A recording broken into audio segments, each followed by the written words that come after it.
예, 안녕하십니까. 일렉트릭 아이디어 TV 건반장입니다. 어, 근본 시간에는 15년도 사회차 전기기능사 2과목 전기기기를 21번서부터 25번까지 5문제를 풀어 볼 겁니다. 그리고 지난 시간에는 15년도 3회차 까지 마무리를 지었어요. 총 여러분들께서는 관련도 문제풀이를 저와 함께 여러 번, 여러 번 반복해서 자세하게 벌써 60문제를 공부하신 겁니다. 그리고 제 앞으로의 계획은 16년도 4회차까지는 5문제씩 나가고 이제 17회차서부터는 17회차부터는 10문제씩 나갈 거예요. 그리고 15와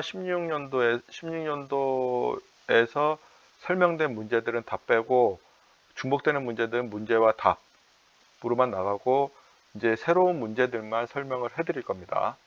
그래서 이제 10문제씩 나갈 거기 때문에 지금 이렇게 천천히 나가는 게 답답한 게 아니에요. 나중에 빨리 나갈 거고, 그리고 나중에 이제 모의고사도 풀어볼 수 있으면 풀어보면 좋긴 하겠지만 시간이 되면 풀고, 일단은 제 목표는 19년도 사회차까지 끝내는 게 목표입니다.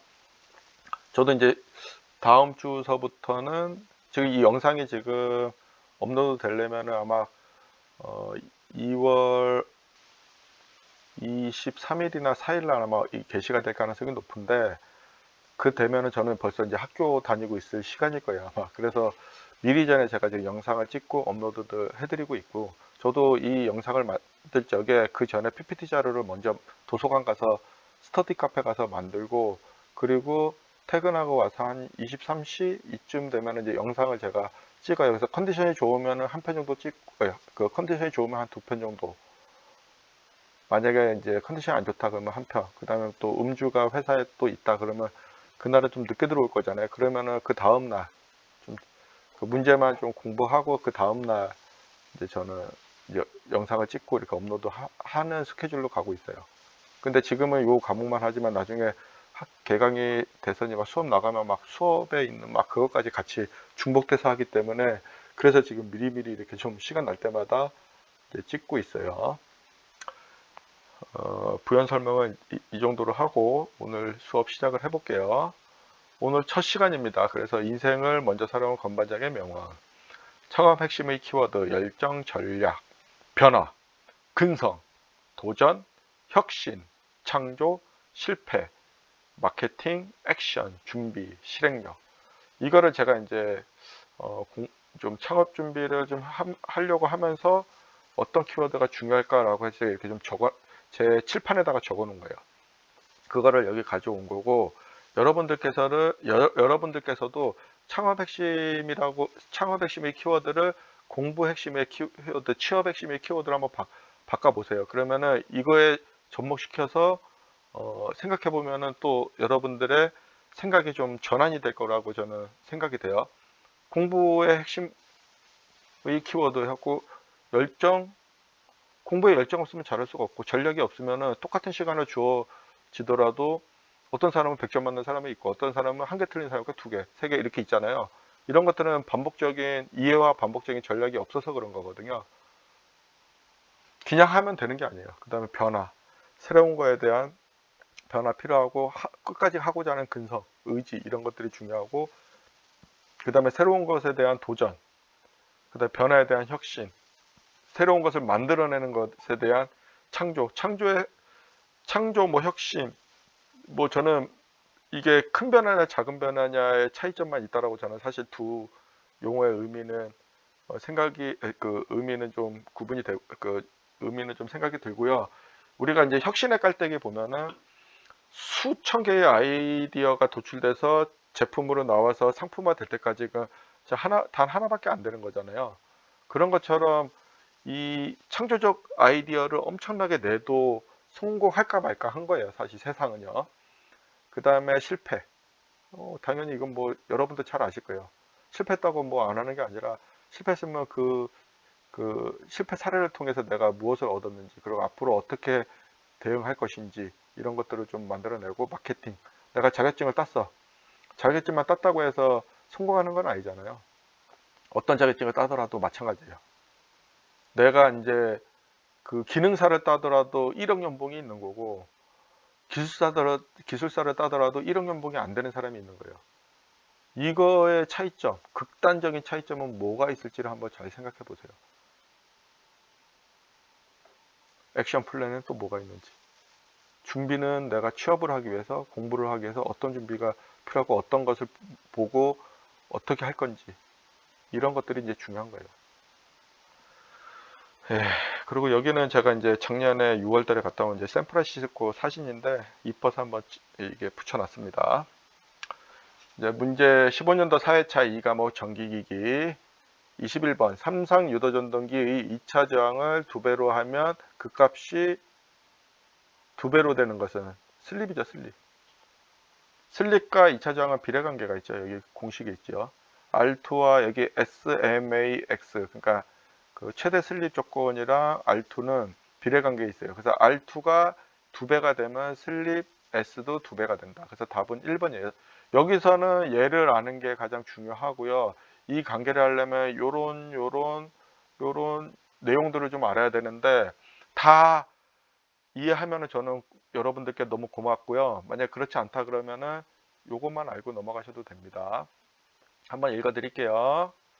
그 권선형 유도전동기에서 비례추이랑 권선형 유도전동기에서 슬립과 2차 저항, 슬립과 이 2차 저항들이 비례하는 특성을 이용해서 기동 토크와 회전 속도, 슬립에 따라 이 회전 속도가 변하거든요. 2차 저항에 따라 슬립이 변하고 회전 속도가 변하게 되는 겁니다. 따라서 2차 저항 R2를 2배로 하면 슬립 S는 2배가 된다. 아래와 같은 관계도 이해해 놓으면 좋아요. 저항이 증가하면 자속은 감소하고 전류도 감소한다. 속도 증가하고 저항 증가하면 자속 감소, 전류 감소, 속도 증가합니다. 2번 기동 토크가 증가하면 슬립도 증가한다. 최대 토크는 일정하죠. 여기 보면은 저항이 변했어요. 여기 토크도 변했고 슬립도 변했어요. 슬립이 이 꼭지점이 변하잖아요. 최대 슬립이 되는 최대 토크가 되는 슬립 위치가 바뀌었잖아요. 그죠? 그래서 최대 토크는 일정하고 종치기 시작점이 변하다. 여기 시작점이 위로 올라가잖아요. 그죠? 저항에 따라서. 그래서 2차 저항이 증가 시 기동 전류는 감소한다. 2차 저항 증가 시 기동 전류는 감소한다. 저항 증가니까 기동 전류가 감소하잖아요. 그죠? 그래서 이 공식들을 제가 가지고 왔는데, 여기서 다 보지 말고 여기 밑에 것만 좀 봐주시고요. 2차 저항이 증가하면 여기 2차 저항이 증가하면 기동 전류는 감소하죠. 그죠? 그 다음에 토크가 여기 1, 2, 3이라고 쳐요. 이 R1이 토크 3이고, 토크 1로 할게요.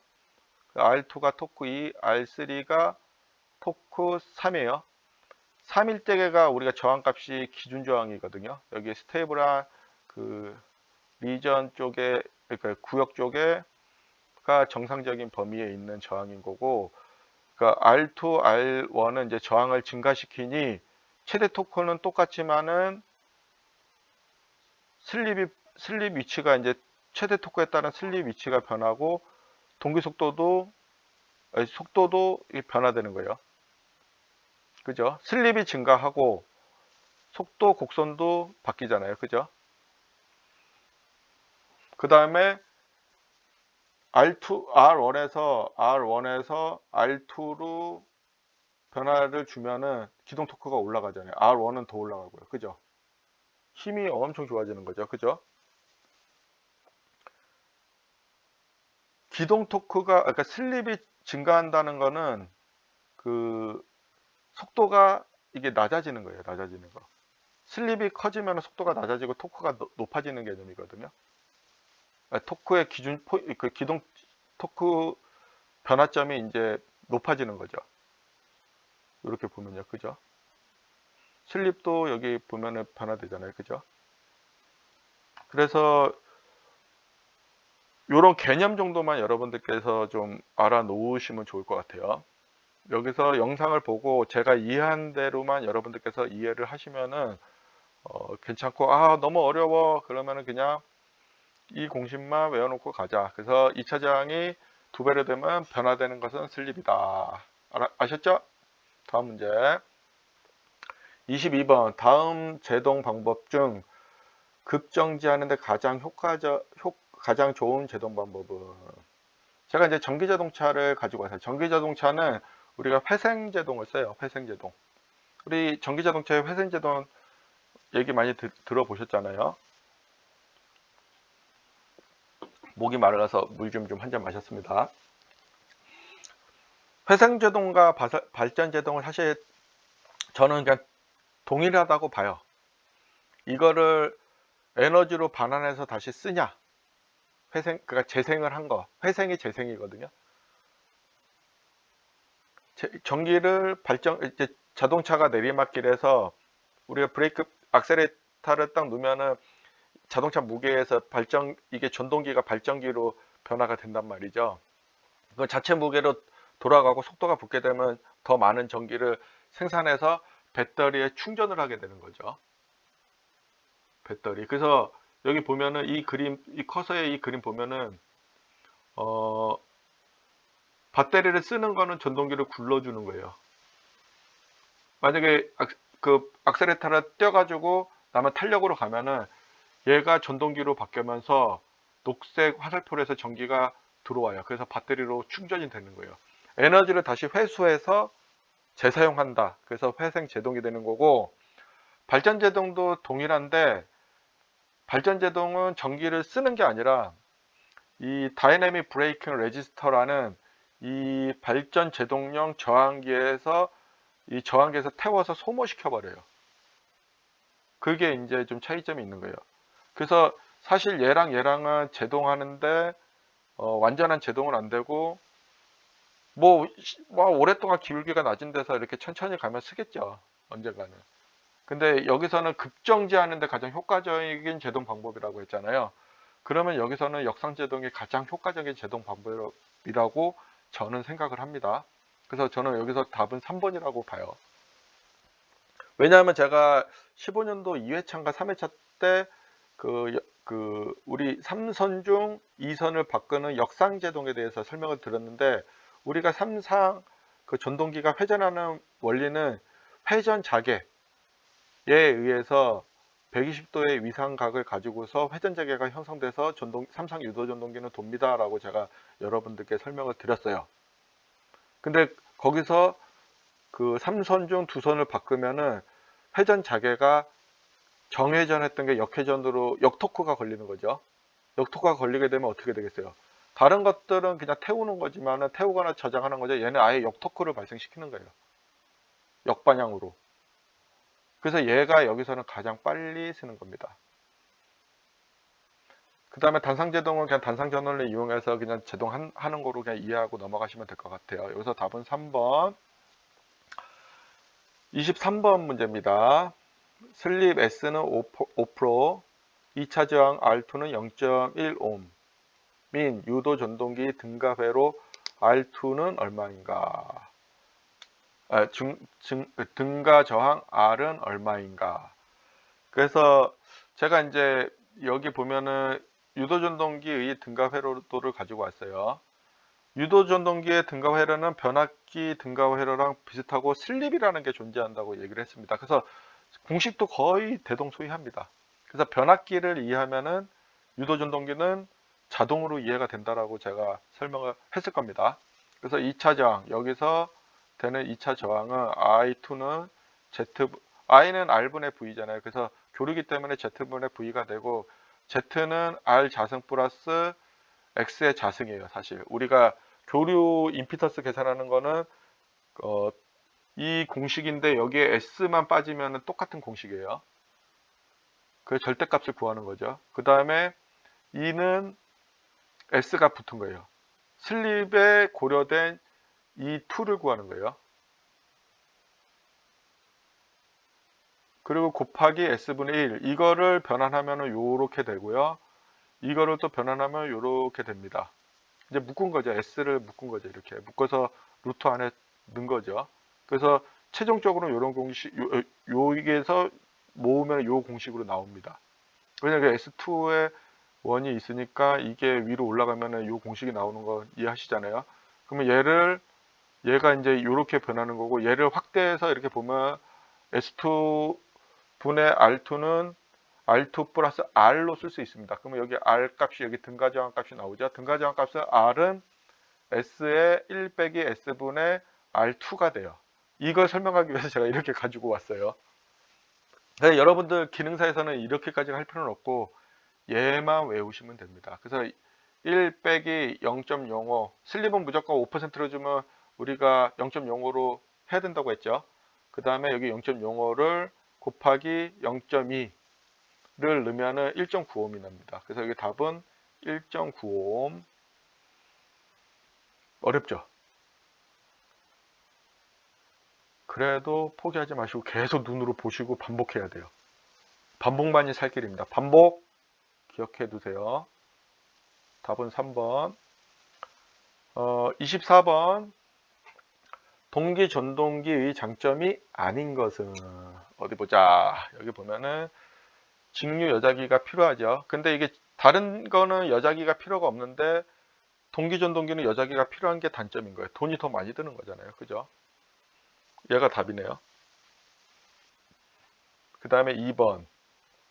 전부와 효율이 양화더. 그렇죠. 역률을 1로 운전할 수 있고 동기 속도를 얻을 수 있다. 동기 속도는 그 슬립이 고려되지 않은 속도를 우리가 NS라고 해서 N은 슬립이 고려된 거고 NS는 슬립이 고려되지 않은 거예요. 그래서 무부하 때의 속도가 거의 NS에 가까운 거고 동기 속도라고 하는 거예요. 동기 속도 NS는 P분의 120F로 우리가 배웠잖아요. 그래서 우리가 N을 계산하게 되면 우리가 슬립을 고려하지 않고서는 계산을 할 수가 없잖아요. 그거는 저기 전 시간에 다 했어요. 그래서 그 동기 전동기는 발전소에는 동기 발전기가 있는데 3600 rpm으로 회전해요. 실제로 회전해요. 그래서 슬립은 무시한, 그 대신 그 슬립이 그 낮다라는 건 기동 토크를 내기 어렵다라고 여러분들이 또 이해를 하셔야 돼요. 그게 얘한테 또 단점일 수도 있어요. 그래서 여기서 답은 일단 1번이고요. 직류 여자기가 필요하다. 그래서 한번 동기 전동기의 장점과 단점에 대해서 한번 알아보고 동기 전동기 좀 관련된 거를 제가 여기 좀 모아서 정리를 해놨으니까는 한번 읽어드리고 갈게요. 그리고 제가 이제 15년도 1회차서부터 4회차까지 이게 시트 자료로는 제가 이렇게 빼놓은 게 있는데 요거 말고 여기 서머리 했던 거를 제가 별도로 다 정리해 가지고 한번 올려드릴게요. 일단 들으세요. 그래서 동기 전동기의 장점, 속도가 일정하고 여기 위에 거는 그 설명을 나중에 읽어보시고요. 속도가 일정하다.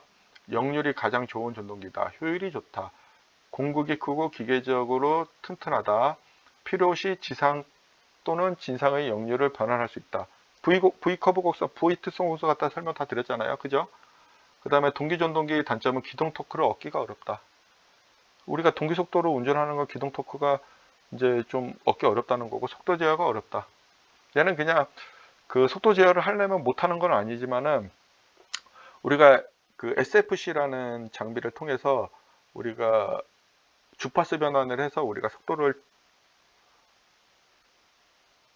그 조정합니다. 그 많은 설비가 좀 필요하고 구조가 좀 복잡해지는 거죠. 우리 유도 전동기, 농용 유도 전동기 같은 경우 어때요? 우리 그 속도 조정하는 게 상당히 쉽잖아요. 그죠?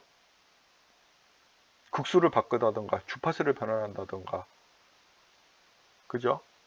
그렇게 해서 이제 바꿀 수가 있잖아요. 그죠? 슬립을 좀 조정한다던가 뭐 이런 것들. 그러니까 우리가 NS는 P분의 120F잖아요. 주파수를 변환해 주는 게 VVVF 아니면 인버터 제어를 하는 거고 P 국수를 제어하는 방법도 있는 거죠. 근데 얘는 그거랑은 좀 달라요. 설비가. 그리고 난조가 일어나기가 쉽다. 그 다음에 가격이 비싸다. 직류 전원 설비가 필요하다. 라는 게 얘의 단점인 거예요.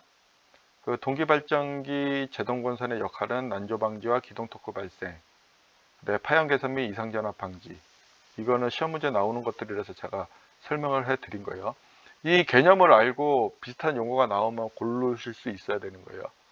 그 다음에 동기 전동기 기동 방법은 자기 기동 방법이 있어요. 그래서 계좌 권선의 저항으로 단락하고 고전함을 유도를 방지한다라는 게 있고, 동기 발전기 단락비 계산에 필요한 시험은 무브와 포화 시험과 삼삼 단락 시험이에요. 무브와 포화 시험과 삼삼 단락 시험. 그래서 여기서 답은 1번이고, 얘는 한번 눈으로 저와 함께 제 목소리 듣고 눈으로 한번 같이 읽어보면 좋을 것 같고요. 지금 이해가 안 된다고 걱정하지 마시고 계속 반복적으로 보시다 보면은 이해가 되고, 저도 반복적으로 설명하다 보면 또 다르게 여러분들께 설명해 드릴 수도 있긴 해요. 근데 이거는 좀 시간이 너무 길어지면 집중도가 떨어지기 때문에 가능한 제가 짧게 하려고는 하지만 일단 요 정도만 알고 넘어가시면 좋을 것 같아요. 25번 부월주 계량기의 설치 위치는 15년도 1회차, 2회차 유사 문제가 나왔어요. 제가 이거 그때 이 문제를 본 게 아니라 그때 강의할 적에 이거 만들지 않았지만은 제가 부월주 계량기의 설치 위치는 컨서베이터와 탱크 요 사이에 요 부월주 요게 설치가 된다고 했죠. 그래서 본체와 컨서베이터 사이가 답이죠. 얘가 컨서베이터입니다. 제가 여기서 좀 잠깐 다시 설명해 드릴게요. 변압기가 외형이에요, 외형. 저번에도 설명드렸는데 얘가 컨서베이터, 그 다음에 이 네모나게 있는 게 탱크, 그 다음에 요렇게 돼갖고 이렇게 올라가 있죠. 이게 OLTC. 우리가 탭 체인저라고 하는 거예요. 탭 체인저는 우리가 NLTC와 DTC가 있다고, NLTC와 OLTC가 있다고 했고, OLTC는 온 로드 탭 체인저, 부하 상태에서 탭 변환이 가능하고, NLTC는 노 로드 탭 체인저, 부하가 없는 상태에서, 무부하 상태에서만 탭 체인저가 가능한 거예요. 이 NLTC는 규격상에는 DTC라고도 말합니다. De-energized tap changer. De-energized, 그러니까 가압이 되어 있지 않은 상태에서만, 무부하, 즉 무부하 상태에서만 탭 체인징을 하라고 하는 겁니다. 그리고 여기가 방열기고요. 팬이 밑에 있어서 위로 불어주는 거예요. 그죠? 그 다음에 얘는 그 LCP하고 로컬 컨트롤 판넬. 이 로컬 컨트롤 판넬은 나중에 제어실에 중앙 제어실에 우리가 그 리모트 컨트롤 판넬과도 연결이 돼요. OLTC는 RCP 리모트 컨트롤 판넬과 다 연결이 돼서 갑니다. 그래서 거기에 PT 소스를 받고 뭐 이런 센서들이 거기 다 가고, 거기서 이렇게 조종할 수 있게끔 탭 체인저를 라이즈나 로우로 이렇게 조정을 할 수 있는 매뉴얼 모드도 거기에 다 달려져 있어요. 그래서 돼 있고, 요렇게 여기 검정색으로 여기 돼 있는 것들은 부싱이라고 했죠. 여기 지금 부스바가 이렇게 딱 지나가고요. 이거는 AIS라고 제가 여러분들께 설명을 해 드렸습니다. 에어 인슐레이티드 스위치기야. 그 다음에 이거 해외에서나 이렇게 이제 야드에 이렇게 쓰는 거고, 국내 같은 경우는 부지의 제한들이 좀 많이 있기 때문에 컴팩트화한, 옛날에도 우리도 이제 막 공장 같은 데 보면 AIS로 해서 다 노출로 다 했었는데, 지금은 GIS를 되게 많이 쓰고 있어요. 부지의 면적을 줄일 수 있는 가장 큰 장점이 있지만, 거기에 그 SF6 가스를 또 관리하는 거랑 뭐 이런 문제들이 좀 있어가지고, 그래도 GIS를 많이 쓰고 있습니다. 한전 같은 경우는 거의 100%다 GIS 설비를 쓰고 있죠. 옛날에는 이제 노출식으로도 많이 했었는데 지금은 GIS를 거의 많이 손으로 하고, 도심은 다 100% GIS입니다. 아주 일부 뭐 AI일 수도 있겠지만은 뭐 그렇습니다. 그래서 오늘 강의는 15년도 4회차 2과목 전기기기는 25번 이 설명으로 마치겠습니다. 오늘 하루도 고생 많으셨습니다. 감사합니다.